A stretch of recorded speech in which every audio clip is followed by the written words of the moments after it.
This is, without a doubt, probably the biggest thrill for me in the 4 years we've been doing SoCal Safari. I am here with the man that wrote this magnificent book. Louie, take a look at this.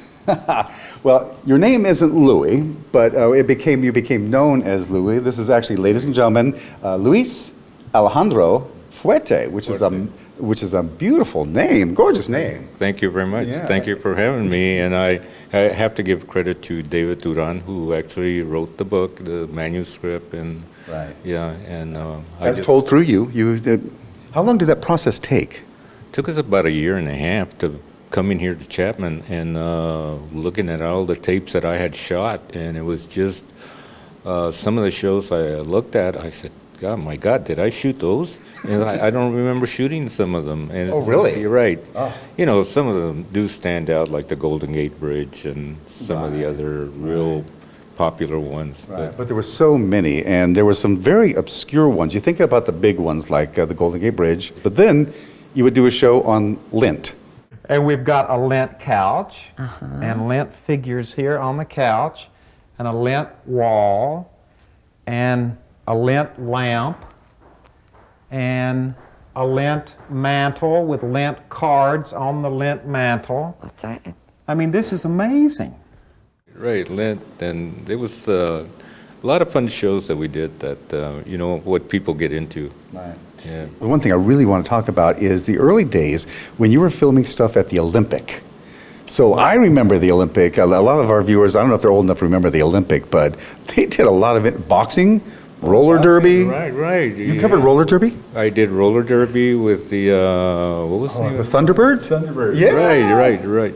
Hobo Kelly had a show there. You shot Hobo Kelly? Kelly, Marianne, and Sheriff John, was that? John. I worked with You did that? And I Sheriff John. Put another candle on my birthday cake. I'm another year old today.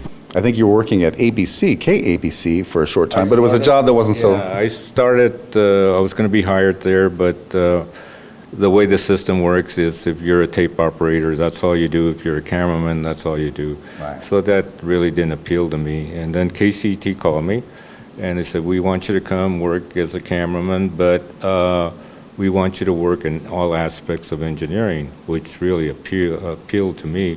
So I said, "Oh man, this is perfect." You did some amazing stuff back in the day before you started working with Huell. You were there, and what you call in the book the golden age of television. Why do you identify that period as a golden age in television? Well, in a sense, because KCET was doing so much. We were doing major productions, we were doing dramas, we were doing a lot of local programming. In working on the big productions, I started out as a utility, lighting utility, camera utility, all that. And I learned all the basics of all the different disciplines on those shoots. So all these art forms helped me to be a one-man band type thing. And then somewhere down the line, you were doing a show, or not a show, it was a series of filler pieces called Videolog. Videolog, which was the beginning, the birth or the nut of what became California's Gold, essentially. But it was with a variety of different people, not just Huell, right? There was different producers, and then Huell came in, and he was going to do a Videolog, and I said, "Well, I hope I could get a chance to work with you."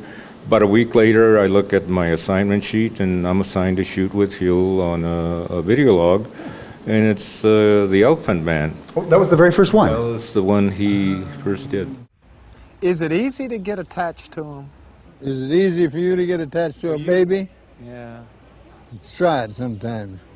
Their actions are so much like a human being that you can't help but fall for them.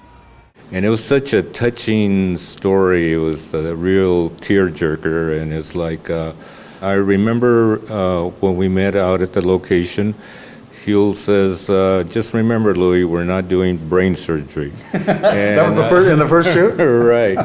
And so I kind of got the layout of the land as to what style he wanted and things like that. Keep it simple. Keep it simple. Okay. That one was magical, and it was probably after that that probably the light went off in Huell's head about doing California's Gold after the Elephant Man, right?